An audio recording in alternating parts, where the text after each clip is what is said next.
স্বাগত দীপ্তর সন্ধ্যার সংবাদে। আপনাদের সাথে আছি আমি আনোয়ারুল আলম। শুরুতেই জানাবো সংবাদ শিরোনাম।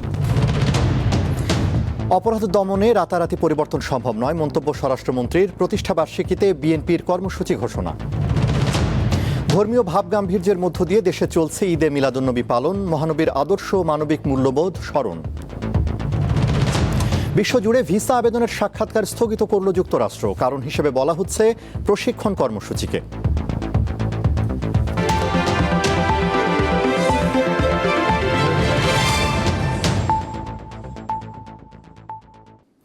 বিস্তারিত।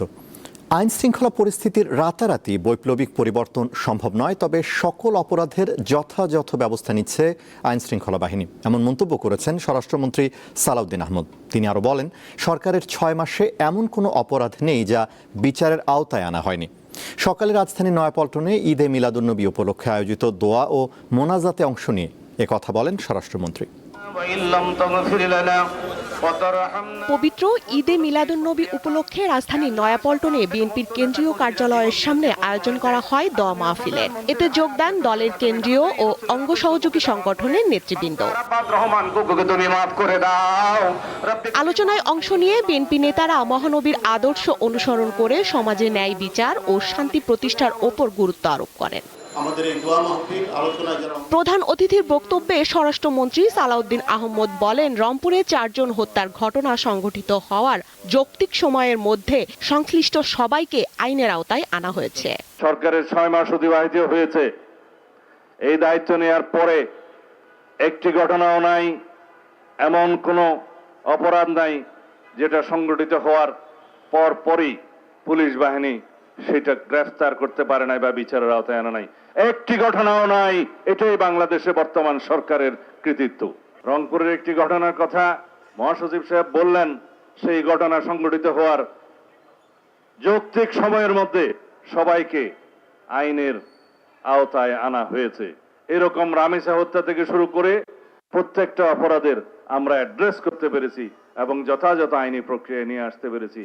আইন শৃঙ্খলা বাহিনীর ক্ষেত্রে দুষ্টের দমন ও শিষ্টের পালন নীতি অনুসরণ করা হচ্ছে বলেও জানান তিনি। দুষ্টের দমন শিষ্টের পালন নীতি অনুসরণ করা হচ্ছে। তাদেরকে আমরা পুরস্কৃত করছি, অ্যাওয়ার্ড দিচ্ছি, সনদ দিচ্ছি, বিভিন্নভাবে পদক দেওয়া হচ্ছে ভালো কাজের জন্য, তাদের কৃতিত্বপূর্ণ কাজের জন্য। তবে আমরা দুষ্টের পালনও করব। রাতারাতি বৈপ্লবিক পরিবর্তন আমরা কেউ আশা করতে পারি না। এদিকে দলের প্রতিষ্ঠাবার্ষিকী উপলক্ষে একই দিনে সকালে বিএনপির যৌথ সভা অনুষ্ঠিত হয়। ঘোষণা করা হয় 5 দিনের কর্মসূচি। 1 সেপ্টেম্বর সকাল 9টায়, আপনাদের বলে রাখি, সকাল 9টায় দলের চেয়ারম্যান মাননীয় প্রধানমন্ত্রী তিনি শহীদ রাষ্ট্রপতি জিয়াউর রহমান এবং দেশনেত্রী মরহুমা বেগম খালেদা জিয়ার সমাধিতে মাজারে যাবেন। 5ই সেপ্টেম্বর আমাদের কর্মসূচি ঘোষণা করা আছে, সেটি হলো আলোচনা সভা। নীতি নির্ধারণী পর্যায়ে আলোচনার মাধ্যমে কাউন্সিলের তারিখ ঘোষণা করা হবে বলেও জানান বিএনপির ভারপ্রাপ্ত মহাসচিব। জাতীয়তাবাদী দলের স্বস্তিকা সিংহ, দীপ্ত সংবাদ, ঢাকা। ধর্মীয় ভাবগম্ভীর্যের মধ্য দিয়ে সারা দেশে পালিত হচ্ছে পবিত্র ঈদে মিলাদুন্নবী। এ উপলক্ষে বের হয় বর্ণাঢ্য যশনে জুলুস। 570 খ্রিস্টাব্দের 12 রবিউল আউয়াল অর্থাৎ আজকের এই দিনে মহানবী হজরত মুহাম্মদ সাল্লাল্লাহু আলাইহি ওয়াসাল্লাম আরবের মক্কা নগরীতে জন্মগ্রহণ করেন। বিশ্বের মুসলমানরা দিনটিকে ঈদে মিলাদুন্নবী হিসেবে পালন করে। 63 বছর বয়সে একই দিনে মহানবী ইন্তেকাল করেন। বুধবার সুবহে সাদিকের পর থেকেই বদলে যায় বন্দর নগরী চট্টগ্রামের চিত্র। সবুজ পতাকা, ব্যানার আর ফেস্টুন হাতে মানুষের স্রোত নামে। দূর দূরান্ত থেকে কেউ এসেছেন বাসে, কেউ ট্রাকে, আবার কেউ বা হেঁটে। পবিত্র ঈদে মিলাদুন্নবীতে মহানবী হযরত মুহাম্মদ সাল্লাল্লাহু আলাইহি সাল্লামের প্রতি শ্রদ্ধা, ভালোবাসা আর তার আদর্শের বার্তা লাখো মানুষের কণ্ঠে। সকাল 9:45টায় 16 শহর জামিয়া আহমদিয়া সুন্নিয়া কামিল মাদ্রাসা সংলগ্ন আলমগীর খানকায়ে কাদরিয়া সাইয়েদিয়া থেকে শুরু হয় 55তম ঐতিহাসিক জশ্নে জুলুস। এই জশ্নে জুলুসে ঈদে মিলাদুন্নবীতে এসে আমরা আনন্দিত। জুলুস আজকে আগে ঘোরাঘুরি হতো, এখন ঘুরতে হয় না, প্রতিটা জায়গায় জুলুস হচ্ছে। জুলুসে অংশ নিতে চট্টগ্রামের বিভিন্ন উপজেলা ছাড়াও দেশের নানা প্রান্ত থেকে জড়ো হন ধর্মপ্রাণ মানুষ। বেলা বাড়ার সঙ্গে সঙ্গে মুরাদপুর, ১৬ শহর সহ আশপাশের সড়কগুলো পরিণত হয় জনসমুদ্রে। तो वहाँ पे क्या है, वहाँ जुल्म है, ज्यादती है, कत्ल व गारत है।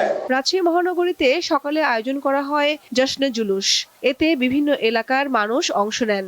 এই দিন রাসূলুল্লাহ সাল্লাল্লাহু আলাইহি ওয়াসাল্লাম যখন পৃথিবীতে আগমন করেন, তখন তারকারাজি দিয়ে আল্লাহ সুবহানাহু ওয়া তাআলা এই পৃথিবীকে আলোকিত করেছিলেন। যেহেতু আল্লাহ তাআলা নিজেই নবী করিম সাল্লাল্লাহু আলাইহি ওয়াসাল্লামের আগমনকে কেন্দ্র করে তিনি খুশি উদযাপন করার জন্য তিনি হুকুম দিয়েছেন। দিনাজপুরে পবিত্র ঈদে মিলাদুন্নবী উপলক্ষে বর্ণাঢ্য আনন্দ র্যালির আয়োজন করা হয়। এতে কয়েক হাজার মুসল্লি অংশ নেন। সকাল 10:30টায় নারায়ণগঞ্জ শহরের নিতাইগঞ্জ বায়তুল ইজ্জত জামে মসজিদের সামনে থেকে র্যালি বের করেন মুসল্লিরা। পাবনা শহরের দ্বীপচর এলাকার খাজা নগর দরবার শরীফ থেকে জশ্নে জুলুসে ঈদে মিলাদুন্নবীর শোভাযাত্রা বের করা হয় এবং মুসল্লিরা শহরের বিভিন্ন সড়ক প্রদক্ষিণ করেন। পবিত্র ঈদে মিলাদুন্নবী উপলক্ষে লক্ষ্মীপুরে অনুষ্ঠিত হয়েছে জশ্নে জুলুস। ধর্মীয় ভাবগাম্ভীর্য ও উৎসব মুখর পরিবেশে র্যালিতে অংশ নেন বিভিন্ন শ্রেণী পেশার ধর্মপ্রাণ মুসল্লিরা।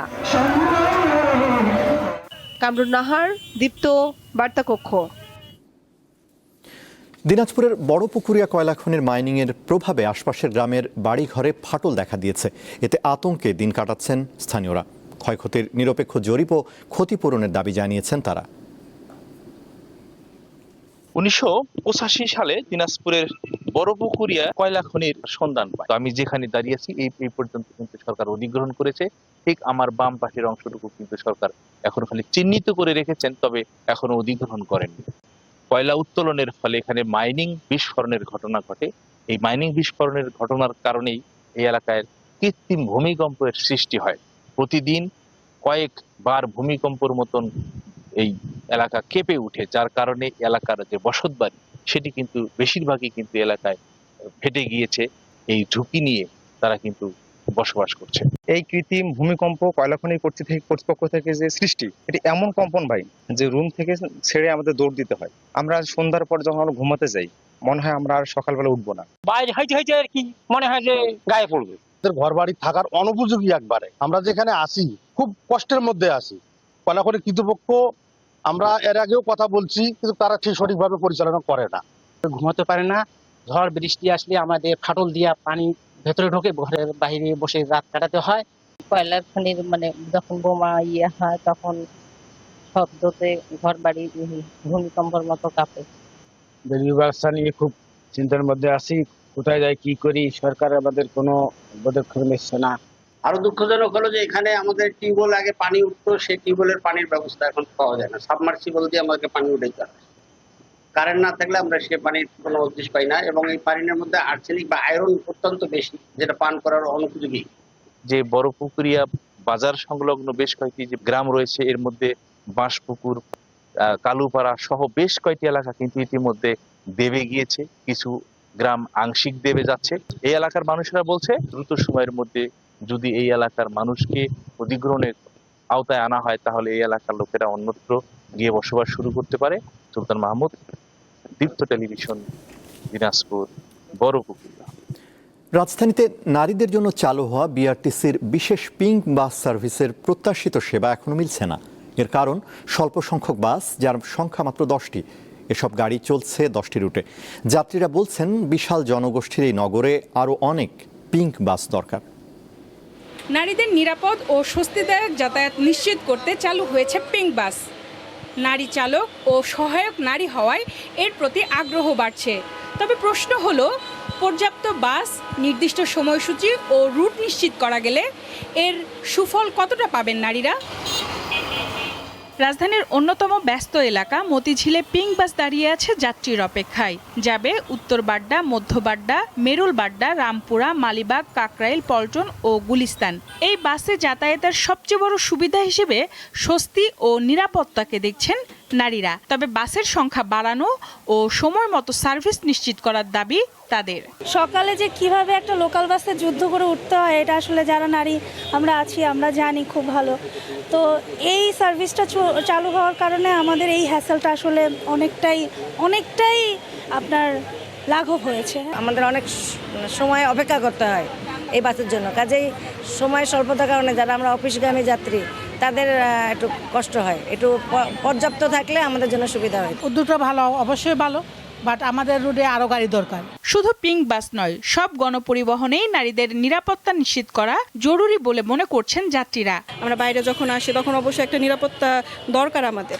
তো এই মেয়েদের যে বাসটা এখন চালু হয়েছে এটাতে আমি যথেষ্ট নিরাপদ। শুধুমাত্র নারী একটা সিটে বসবে তাই নয়, নারী যে গাড়ি চালাতে পারে বা বাস চালাতে পারে, এটাও আসলে যে মানে আমাদের যে সোসাইটিতে আমরা প্যাট্রিয়ার্কাল সোসাইটিতে বড় হয়েছি, তো সেটাও মনে হচ্ছে যে একটা পরিবর্তনের নতুন ধারা। পাবলিক যে বাসগুলো সেগুলোতে উঠলে অনেক ধরনের হ্যারাসমেন্টের শিকার হই, সেক্ষেত্রে সেই দিক থেকে এটা অনেক ভালো এবং মহিলা ড্রাইভার এটা আরও ভালো।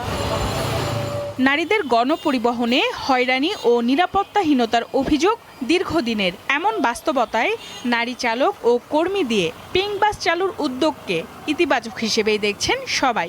পড়াশোনা করে পয়সা রয়েছে তাদেরকে বলি তারা আরও আমার মতো স্ট্রাগল করুক, আমি যেই জায়গায় আছি এইখানে আসুক, মানে মনটাও অনেক খুশি অপরন্ত ভরে যাবে, তারপরে অনেক শান্তিও পাবে, মানসিক কষ্ট পাবে না। আমি অনেক হ্যাপি। অনেক কথাই রাস্তাঘাটে বললে সব কথা কানে নেওয়া যাবে না, যেহেতু আমরা মহিলা মানুষ, আমাদের কোনো সমস্যা হয় না, সবসময় ভালোই লাগে।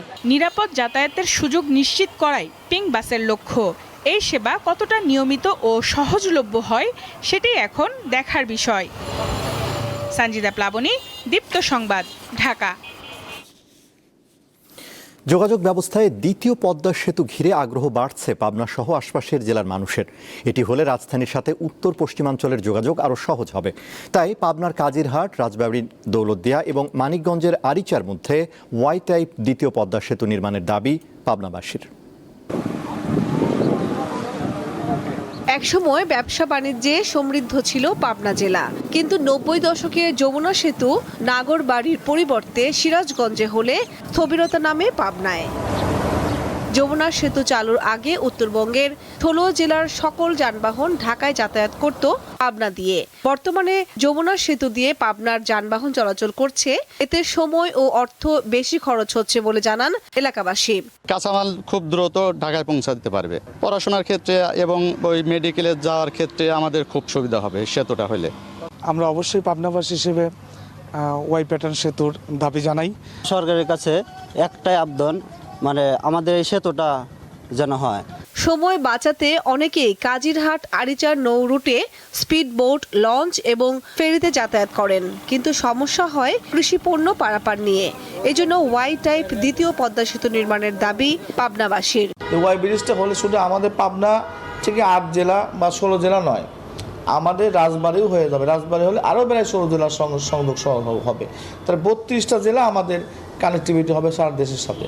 পাটুরিয়া, কাজিরহাট, আগে ছিল নগরবাড়ি, এখন ভাটিতে চলে গেছে কাজিরহাট। ঠিক আছে, পাটুরিয়া, কাজিরহাট, দৌলতদিয়া, এটি যদি হয় পাবনা, শুধু পাবনা নয়, নাটোর, রাজশাহী, এদিকে কুষ্টিয়া আছে, এদিকে রাজবাড়ি, এদিকে দক্ষিণের উত্তরের আরও অনেকগুলো জেলা, তারা কিন্তু উপকৃত হবে। সেতু নির্মাণ হলে এই এলাকার ব্যবসা বাণিজ্যে প্রসার ঘটবে বলে মনে করছেন ব্যবসায়ী সহ নানা শ্রেণী পেশার মানুষ। কামরুন নাহার, দীপ্ত, বার্তাকক্ষ। আন্তর্জাতিক বিশ্বজুড়ে থাকা যুক্তরাষ্ট্রের দূতাবাস ও কনসুলেটগুলোতে ভিসা সাক্ষাৎকার সাময়িকভাবে স্থগিতের ঘোষণা দিয়েছে ট্রাম্প প্রশাসন। দেশটির প্রেসিডেন্ট ডোনাল্ড ট্রাম্পের দ্বিতীয় মেয়াদে চলমান কঠোর অভিবাসন নীতির মধ্যেই এ পদক্ষেপ নেওয়া হলো। বিষয়টি নিশ্চিত করে যুক্তরাষ্ট্রের পররাষ্ট্র দপ্তর জানিয়েছে, বিশ্বের সব মার্কিন দূতাবাস ও কনসুলেটে একটি প্রশিক্ষণ কর্মসূচি শুরু হয়েছে, যার কারণে ভিসা সংক্রান্ত সাক্ষাৎকারের সময়সূচিতে পরিবর্তন আনা হচ্ছে। তবে প্রশিক্ষণ কতদিন চলবে, ফের কবে ভিসা আবেদনকারীদের সাক্ষাৎকার শুরু হবে তা নিশ্চিত করেনি যুক্তরাষ্ট্রের পররাষ্ট্র দপ্তর।